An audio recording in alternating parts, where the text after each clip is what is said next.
Hi all, and welcome back to Cinderella Phenomenon. We are continuing with Waltz's route today, Chapter 2. Let's go! No matter what you do, you'll never be good enough. Who's there? I call up, but there's only darkness around me. Your efforts will be for nothing. Witches and humans can never live in peace. The taunts and jeering grow louder, so loud I can hear them even when I press my hands to my ears. But I'm trying. There's laughter, cold and walking. You are a failure as a queen.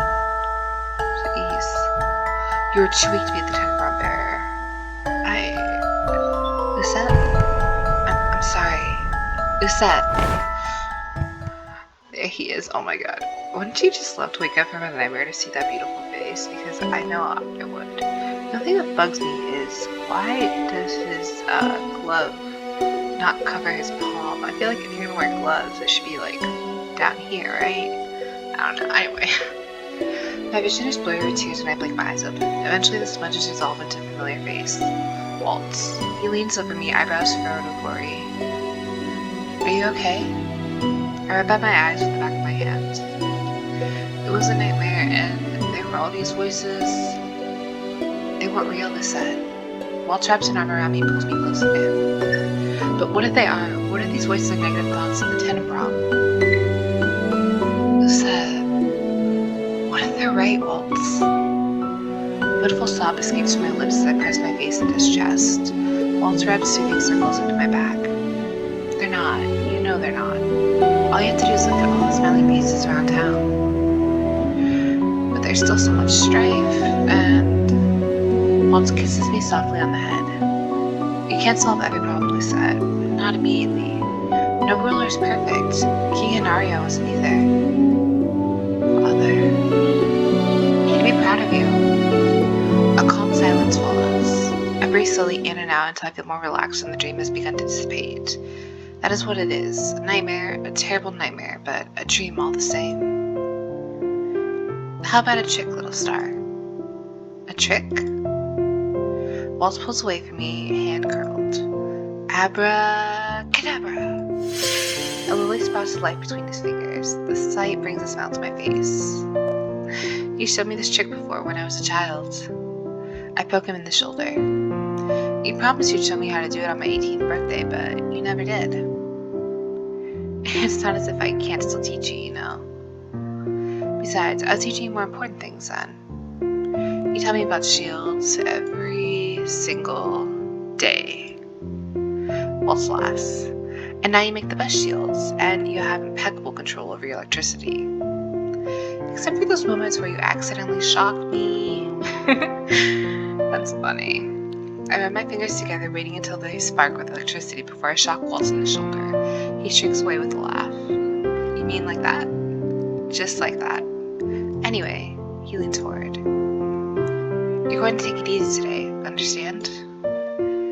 I just took a day off last week. And now you can take another. You're forgetting you have advisors and counselors. Sorry, I am getting distracted. I see my boyfriend's cat, and I'm trying to make sure she's not doing anything she's not supposed to. Because I love her, but she is kind of, she can be mischievous at times. Anyway, you're forgetting you have advisors and counselors who can fill in for you now. You should put them to work. Waltz. I won't take no for an answer. Do you have any plans for us? I have things I need to do, but I want you to take some time off today. That's not fair. It's more fair than I'm just looking out for you. Hold on. I'm sorry, I totally, I just need a few seconds. Just because,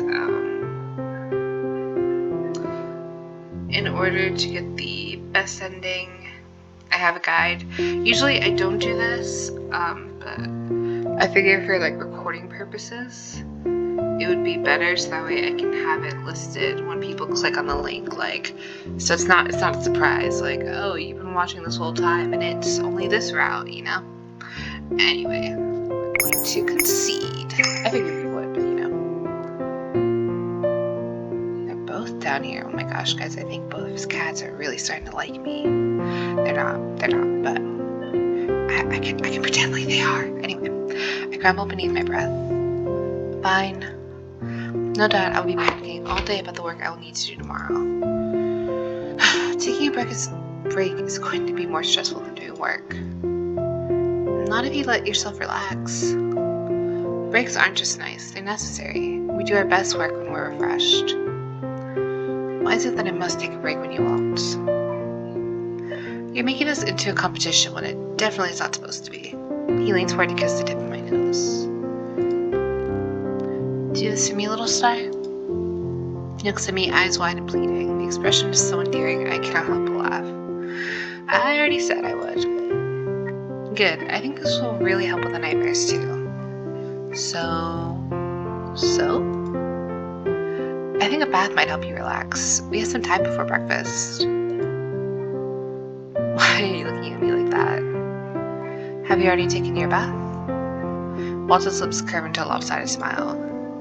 I have, but I wouldn't mind jumping in again with you. Oh my god, Waltz. Boy, if you don't, I think this is like a kid's game. I don't think this is a kid's game. Some of the topics are mature. This is like PG-13, Waltz. Oh my god, you're making me blush. Stop. My face is so warm it feels like it's on fire. I grab the pillow off the bed and throw it at Waltz, who laughs when I abruptly rise. Are you still embarrassed about the last time? I'm sorry, what? You raised an eyebrow. I thought it was pretty fun.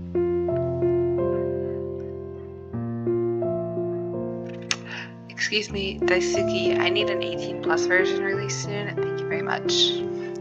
Stop talking. Was it the gossiping servants that made it strange? I still remember the looks we got last time coming from the bath chamber at the same time. We did not have the time to freshen up afterwards, so it was clear we had both taken a bath together. No one said anything to me, of course, or acted like it was strange, but I cannot stop thinking about the way they looked at us, like they were trying not to smile. It was worth it, in my opinion. Of course it was. Waltz. Oh my god. I slide out of bed and make my way toward the door. Waltz calls out to me. Lucette, would you like to visit the graves later? We could start by going to the royal catacombs or visiting your father. I pause. In all my business, I miss visiting the catacombs and the graveyard. I miss visiting everyone. I would like that. Then I'll see you later. I nod. Yeah, I'll see you later. Later during breakfast, Emily talks excitedly about her upcoming visit to Briganti. Oh my god. My ship is still going strong in this route to Emily and Lance, who was introduced as Claude's brother. It's not really a spoiler, I think, because they kind of show him and everything. Anyway, it's been over the years since Briganti and Angel entered a full alliance. Claude and I were their representatives to our kingdoms, as only suitable as Claude is the Brigantian heir. Ever since then, our families have become closer. Emmeline especially has become very well acquainted with Claude's younger brother, Lance. Of course she has. Get it, Emmeline? She visits him in Briganti every couple of months. Oh my god. Lance tells me he's already prepared a tour of all the kingdom's best restaurants. It's going to be wonderful. You think everything is wonderful so long as you're with Lance. He's jealous. Well, not jealous, but like, you know, older brother teasing your sister. I had myself smile away at my hand when Emmeline belches. It's clear Emmeline really enjoys Lance's company, so much so that they exchange letters and visit each other often. It always makes me smile to see her be thought of as someone. Of course I do. Lance is Lance. What in the world does that mean? Can you guys hear that? He is meowing. Sif! He's been very vocal lately. It's really cute and sweet. But then we'll be trying to go to bed and he's just like singing to us. And I'm just like, god damn it. You're blushing, dear. Mother, please.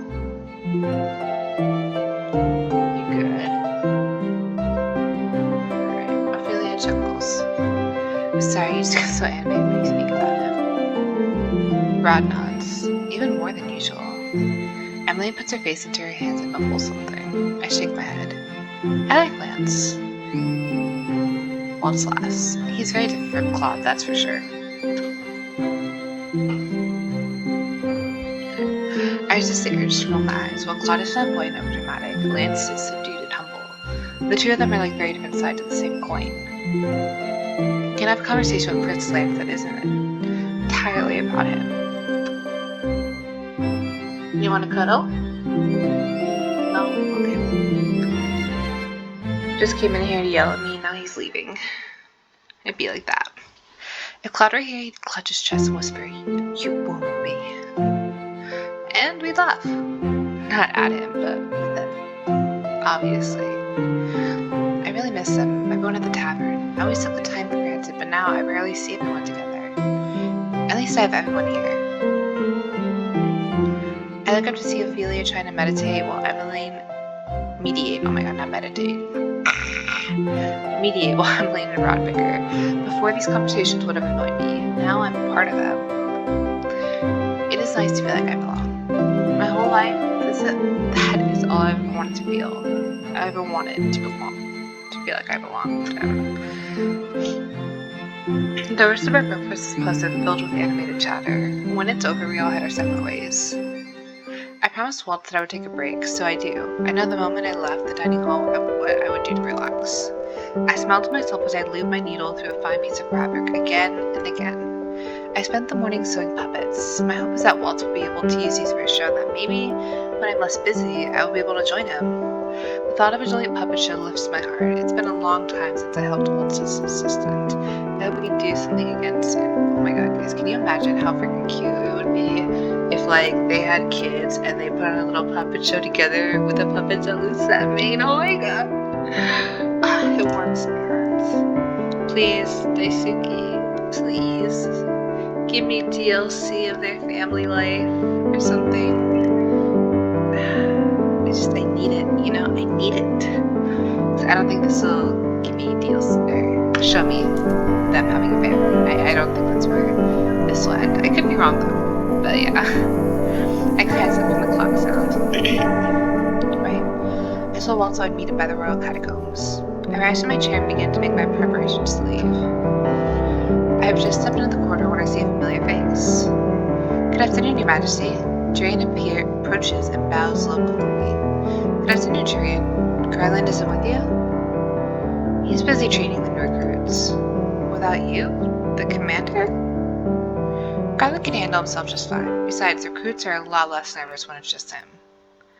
Of that, I have no doubt. I hear that Jurian is the one who pushes them, and Garland the one who forces them to take breaks. He and Jurian balance each other out that way. After I was crowned Queen of Angiel, I appointed Jurian the new commander of the Order of Caldera. She immediately chose Garland as her second in command, which was not surprising at all. I was always able to tell the two of them were close. Now I see that even more. I cast a look over my shoulder before leaning forward and whispering, "So, has Garland proposed yet?" Oh my god. I love them too. They're such a cute couple too. Jurian stares at me horrified. Wait, how did you know about? She coughs. Your Majesty.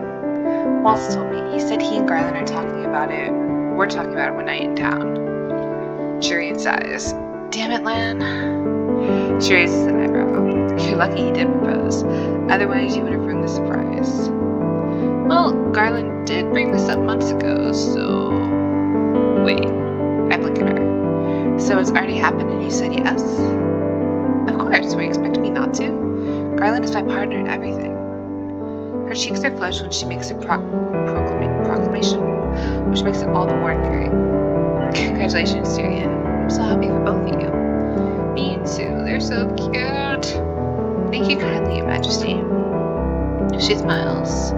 I fully expect your wedding will happen before ours. The question stumps me. I always forget about the indefinitely postponed marriage ceremony until someone brings it up. Jurian shakes her head. I'm just teasing. There's never any rush for such things. I appreciate you saying that. I pause, thoughtful. Before you head out, I have a question for you about Fritz. If this is about his impending promotion, then yes, I think he's proven himself more than worthy.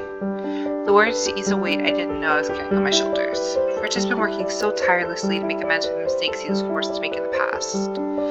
I proposed a promotion to Jurian months ago when I saw all of his hard work. Fritz has no idea. We plan on surprising him with the announcement sometime in the near future. I'm so glad to hear it. Thank you for the hard work, Jurian. Of course, my queen. I must take my leave now. Waltz is waiting for me. Give him my greetings, Your Majesty. Julian bows and walks away. When I arrive at the royal catacombs, Waltz is waiting for me with a bouquet of lilies. Did work keep you longer? No, I ran into Julian. She said to offer you her greetings. I wish I'd caught her before I left today. I miss talking with her and Garland. They're always so busy now. Garland, not Garland. Aren't we all? Walt shakes his head, a sad smile on his face. Standing here with him, I suddenly remember everything he once said to me. You told me once that as we grow older, we forget how to be happy. Do you still think that's the truth, Waltz? You remember that. I also said once that adults aren't children. They worry too much and don't appreciate the small joys in life. I'll be honest, when I see you overworking yourself, I do think about that sometimes. Waltz. That's why you are the way you are, isn't it? You have a child's heart. You do find joy in the little things. Waltz's expression shudders so fast it alarms me. I apologize. I didn't mean to compare you to a child. I know that comparison used to really bother him. Waltz's shoulders sag. No, it isn't that, Lucette. It's more the innocent part. I'm not innocent at all, you know. I know you talked about that bath scene. What else have you been doing? Well, in this 2-year time period, Waltz. The two of us could argue about this for days. Whatever my mother made Waltz in the past, it was not his fault. He was a child that had no real power. I respectfully disagree. I grasp his free hand.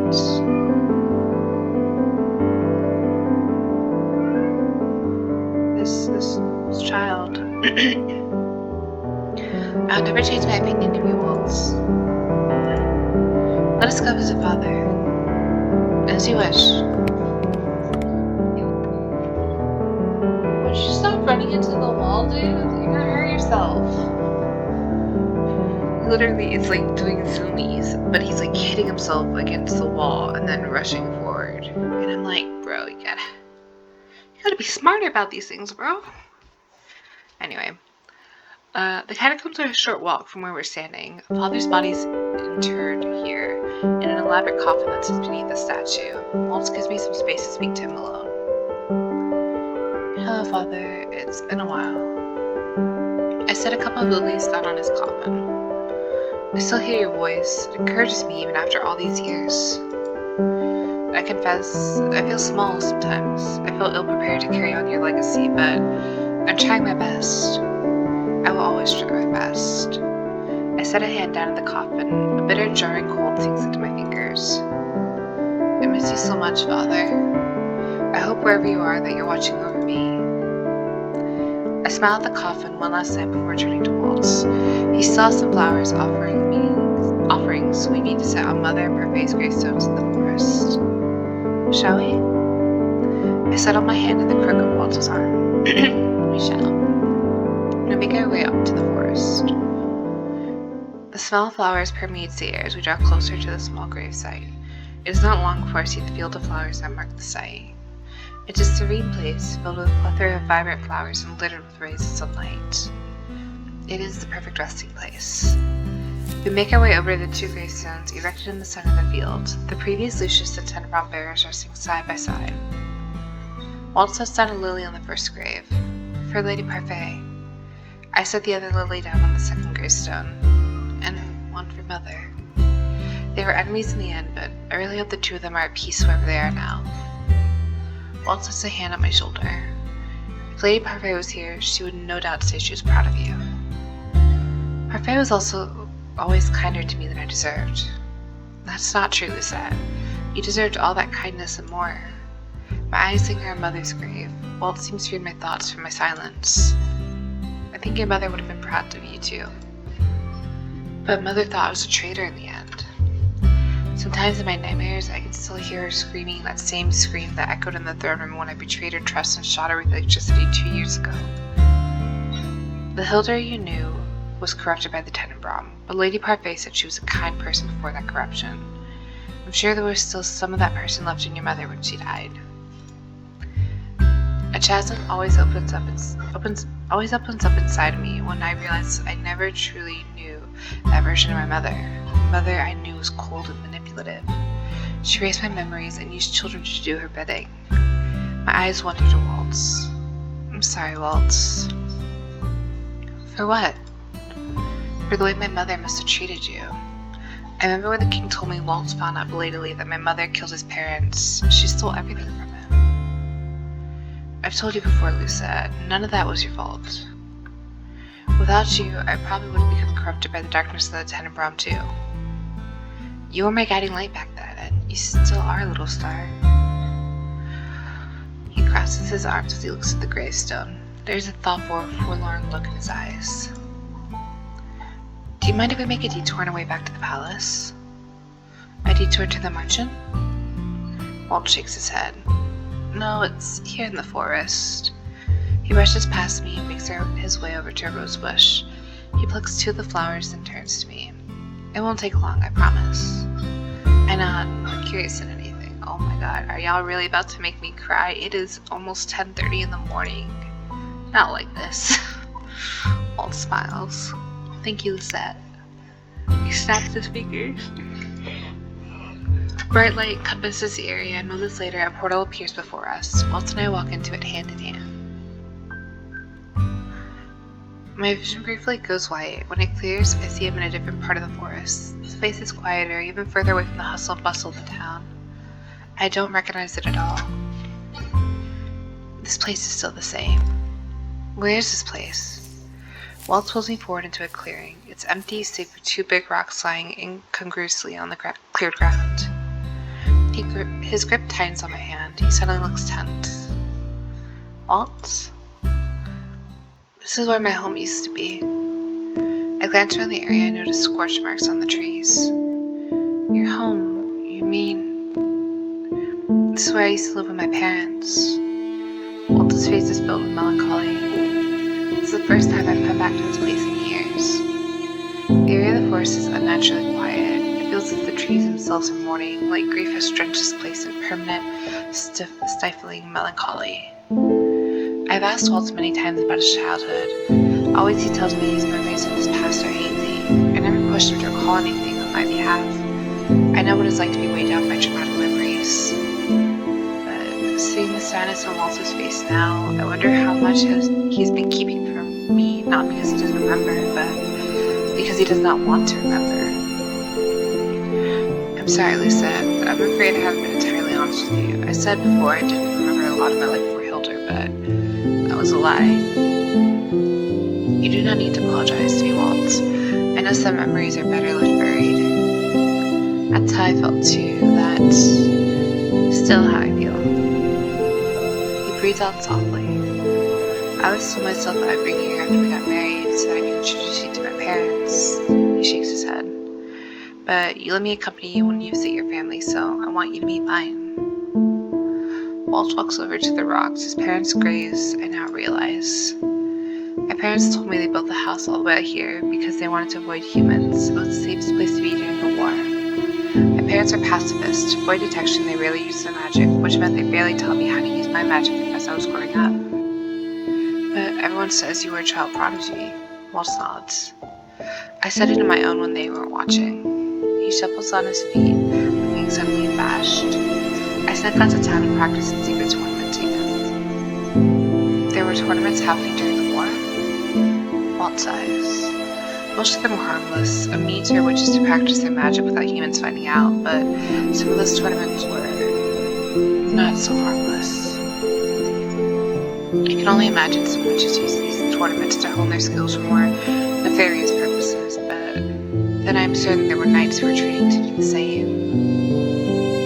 I only went to the tournaments to practice, but I ended up drawing the attention of some very dangerous witches. My mother. Waltz nods. Hilda was never part of the tournaments herself, but she recruited her best witches there. I knew none of that. I was just a kid. Waltz crosses his arms. He shudders even though the air is stale and there is no breeze. My parents eventually found out about my excursions and forbid me from going out. I didn't know it at the time, but Hilda had approached them when I wasn't home. She said I had potential. She wanted me as her apprentice. I looked around that quiet clearing, heart sinking. I feel like I already know how the story ends, and it makes me feel hollow. I was stubborn the day my parents died. Waltz was looking at the gravestone, expressions deadpan. I snuck out to participate in another tournament when news spread of a house burning in the forest. Waltz squeezed his eyes shut, his breathing hitches. By the time I got back, everything was already burned down to ashes. Waltz. Hilda approached me the same day. She told me the fire had been started by witch-hating humans. When I had nowhere else to go, she offered me a place to stay. A home. She applauded my strength. She made me feel valued.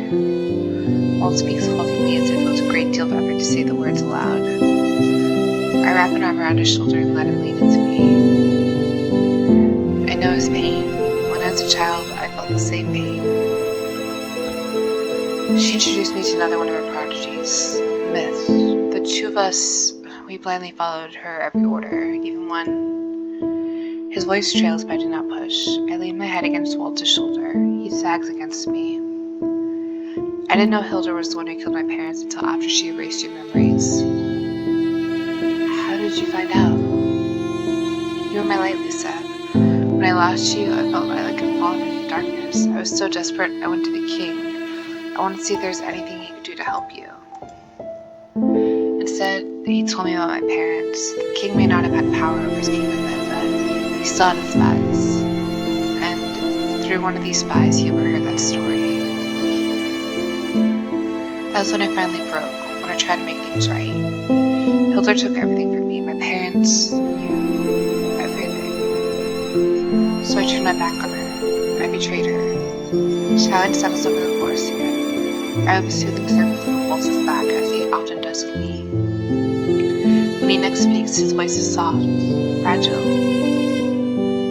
Hilda may have been the one to burn down the house, but I was the one who led her to them. If I just listened, if I had participated in these tournaments, they'd probably still be alive. Try to comfort my poor baby.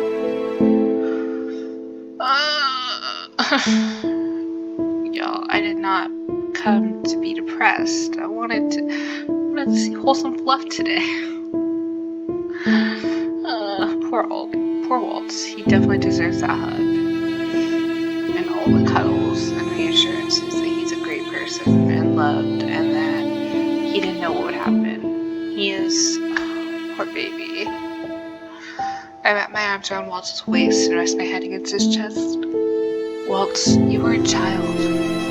But if I had just listened... You can't think that way. You were not the one who set fire to the house. That was mother's doing. You always tell me not to apologize for the things our mothers did, and now I'm telling you not to blame yourself for her actions. There's no point regretting the past that cannot change.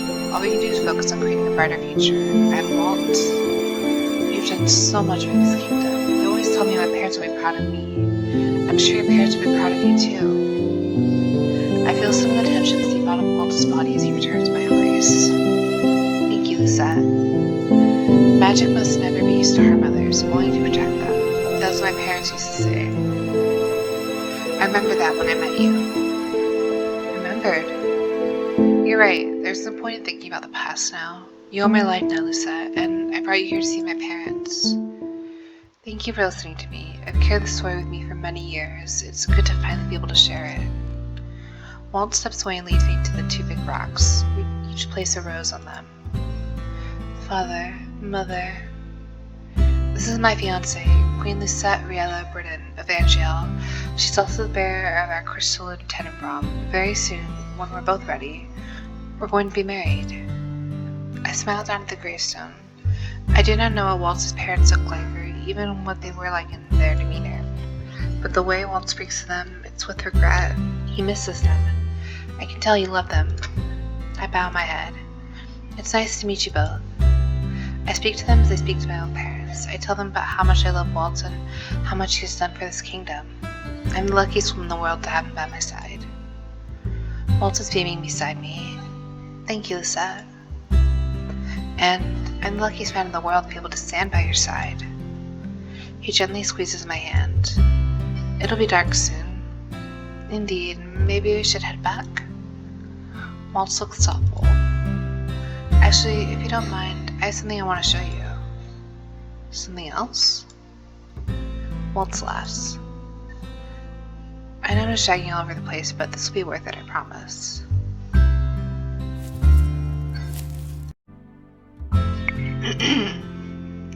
Actually, if you don't mind, I have something else I want to show you. Something else? Waltz laughs. Oh my god, you guys can see the notification of my friends playing video games. I'm so sorry. I know I'm just dragging you all over the place, but this will be worth it, I promise. Waltz and I walk through the forest until we reach a hill at the outskirts. Here, we have a clear view of the night sky and this scintillating stars strewn across the expanse. Waltz, what are we doing here? Stargazing. When I just blink at him, Waltz laughs and tugs me gently down to the ground. I sit beside him, shivering slightly as a cool breeze rustles my clothing. It's a chilly night, but the breeze is actually refreshing. When was the last time you saw a shooting star? I don't remember. I do. It was a long time ago. Not long after I met you. Oh? I just snuck out of your room and back to mine. He smiles softly.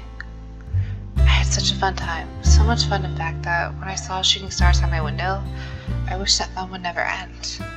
I wished in that moment that I could keep having fun with you forever. Your wish came true. Waltz laughs. It did. Your happiness is always my primary concern, but it means to the world that I could be the one to share that happiness with you. There's no one else I'd rather share it with. I gasp when something bright streaks across the sky, one of the shooting stars we just talked about. I do not remember if I've ever seen a shooting star, but I know what comes next. I clasp my hands together, close my eyes, and make a wish. I wish to be the queen my kingdom needs, and to be a bearer worthy to attend from. And I wish to make Waltz just as happy as he has made me. My god. I feel like I'm about to go cry after this. Oh my god. It's like, went from really sad to being wholesome and sweet, and oh my gosh, Waltz. You know what, I'm saying it now, folks. Keep a box of tissues beside you during this playthrough. I think we're gonna need that. Waltz speaks in a whisper. Lucette, open your eyes. Oh my god, this is so pretty. I open my eyes to a sight so stunning it takes my breath away. The sky is filled with shooting stars. It's like magic. You're the Tenenbaum bearer. I'm sure you could perform this kind of magic if you wanted. I do not think I could ever capture this kind of natural beauty. Waltz looks at me, smiling gently. They're beautiful, but not as beautiful as you, little star. The words make my heart hitch. Sometimes I think I do not deserve you, Waltz.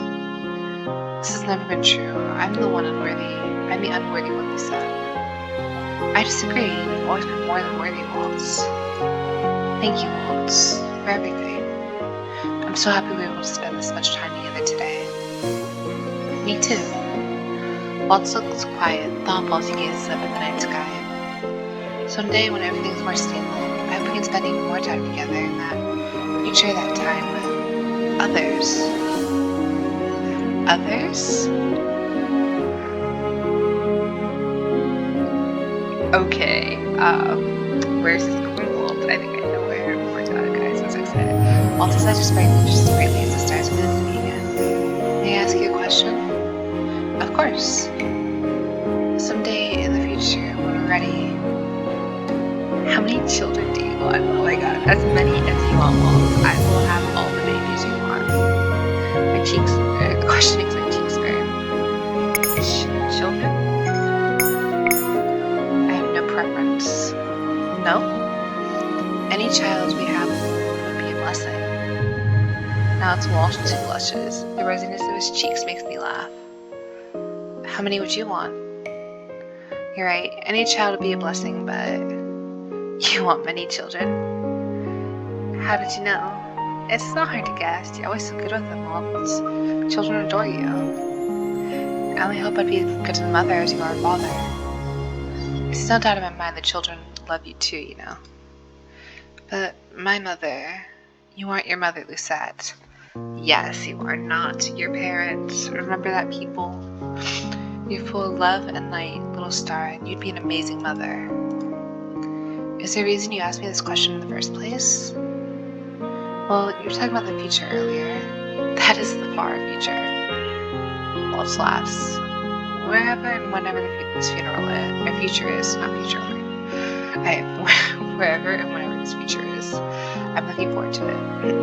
I sighed, I'm smiling. Me too, Waltz. I lean my head against his shoulder. He interlaces his fingers through mine and kisses my head. For a while, the two of us sit there watching the stars. We do not think about the crushing weight of the present, but instead turn our gazes toward a dream of a brighter future.